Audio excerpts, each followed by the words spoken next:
Hi అండి. ఎలా ఉన్నారు? నేను బాగున్నాను. మీరు బాగున్నారా? అదిగోండి మినపప్పు. నేను మినపప్పు నీళ్ళతో ఎలా సేవ్ చేసుకోవాలో చూపిస్తున్నాను చూడండి. వాటర్ ఎక్కువ అవ్వకుండా.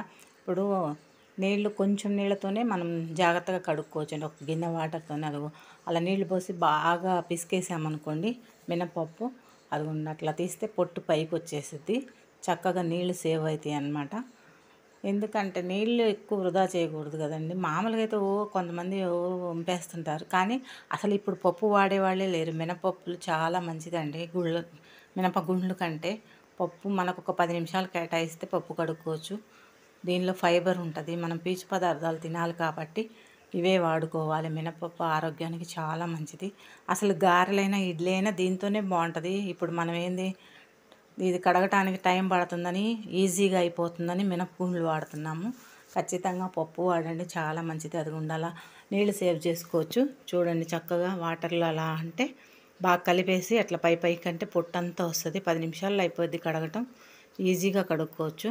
చూడండి నీళ్ళు ఆదా చేసుకోవచ్చండి. వాటర్ మామూలుగా నీళ్ళు దొరికే చోట అయితే పర్లేదు. కానీ అసలు కూర్చొని టీవీ దగ్గరైనా ఎక్కడైనా సరే మనం కూర్చొని కూడా చేసుకోవచ్చు. ఒక గిన్నెలో నీళ్లు పెట్టుకొని ఒక గిన్నెలో పొట్టేసుకుంటూ ఇలా కడుగేసుకోవచ్చు అనమాట.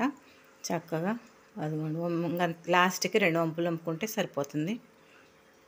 మీకు ఓ చిన్న కథ చెప్తాను నీళ్ళ గురించి. నీళ్ళు ఆదా చేస్తే వారి దగ్గర డబ్బులు చాలా ఉంటుందంట. నీళ్ళు వృధాగా పారబోస్తే డబ్బు నిలవదని పెద్దలు అంటారు. మా నాయనమ్మ చెప్పేది.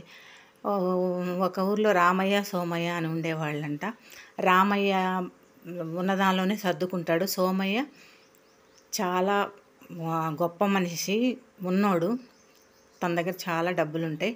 రామయ్య, సోమయ్య ఇలాగే ఉంటే రామయ్య ఉన్న దానిలోనే జాగ్రత్త చేసుకుని పొదుపు చేసుకుంటూ ఉంటాడు. అయితే సోమయ్య రామయ్య దగ్గర డబ్బులు తీసుకుంటాడనమాట. కొంత డబ్బు తీసుకొని ఇన్ని రోజులకి ఇవ్వడనమాట. ఇవ్వకపోతే ఏం చేస్తాడు, అడుగుతూ ఉంటాడు. నేనెందుకు తీసుకుంటాను, నా దగ్గర ఇంత సోమయ్య ఉన్నాడు కదా, నా దగ్గర ఇంత డబ్బు ఉంటే నీ దగ్గర నేనెందుకు తీసుకుంటాను అప్పు, ఎవరికైనా చెప్పుకోపో, నాకేం భయం లేదంటాడు. సర్లేని వీళ్ళిద్దరు కలిసి రాజుగారి దగ్గరికి వెళ్తారు. వెళ్తే రాజుగారు ఏం చేయాలా, నిజమే కదా సోమయ్య దగ్గర చాలా డబ్బులు ఉంది, రామయ్య దగ్గర తీసుకోవాల్సిన పని లేదు, రామయ్య మామూలుగా మధ్యతరగతి వాడు కదా, ఎందుకు తీసుకున్నాడు, సరే ఇదంతా కాదు రేపు రండి ఆలోచించుకుందాం, రేపు చెప్తాను నేను తీర్పు అంటాడు. సర్లేనే పొద్దునే వస్తారు. ఆ రాజుగారు వాళ్ళని ఉంటారు కదా బంటుల్ని, 2 బిందెలు నిండు బిందెలకి నీళ్లు పెట్టి ఇద్దరిని కాళ్ళు బాగా ఒక బురదలో నీళ్లు ఎక్కువ బురద అండేటట్టు చేసి ఆ బురదలోంచి వచ్చి 2 బిందెలు నీళ్లు పెడతారనమాట. ఆ 2 బిందెల నీళ్లు రామయ్యకి, సోమయ్యకి ఇద్దరికి పెడతాడు. సర్లేని వాళ్ళు వస్తారు. వచ్చి బురద అంతా అంటిద్ది కాళ్ళ నిండా. సర్లేని ఇద్దరు బిందెల్లోంచి కాళ్ళు కడుక్కుంటారు. రామయ్య ఉన్న దానిలోనే ఒక్క చెంబుతోనే శుభ్రంగా కాళ్ళు కడుక్కొని నీట్గా వచ్చేస్తాడు. సోమయ్య బిందె నీళ్లు పారబోసినా కూడా కాళ్ళు మాత్రం శుభ్రం కడుక్కోలేకపోతాడు. వెంటనే రాజుగారు ఇది విషయం చూసి, నువ్వు మర్యాదగా డబ్బులు ఇచ్చేసేయి రామయ్యకి అని చెప్తాడు. అదేందండి ఎలా అంటే, నీ నీ నీ ప్రవర్తన బట్టే నువ్వు ఆదా చేయగలవా డబ్బులు లేదా అని తెలిసిపోయింది నాకు. నువ్వు ఖచ్చితంగా రామయ్య దగ్గర డబ్బులు తీసుకున్నావు, నీకు అవసరం పడింది, ఎందుకంటే ఉన్నదంతా చేసుకొని నువ్వు తీసుకోవడమే. రామయ్య చక్కగా జాగ్రత్తగా ఉన్నదానిలోనే వాడుకొని మిగతా దాచిపెట్టుకొని నీకు అప్పుగా ఇచ్చాడంటే అప్పుడు కాళ్ళ మీద పడి రామయ్య అప్పు సోమయ్య తీరుస్తాడు. నీళ్ల గురించి ఆదా చేయటంలో ఎంత కథ ఉందో చూసారా, నిజంగా కదా.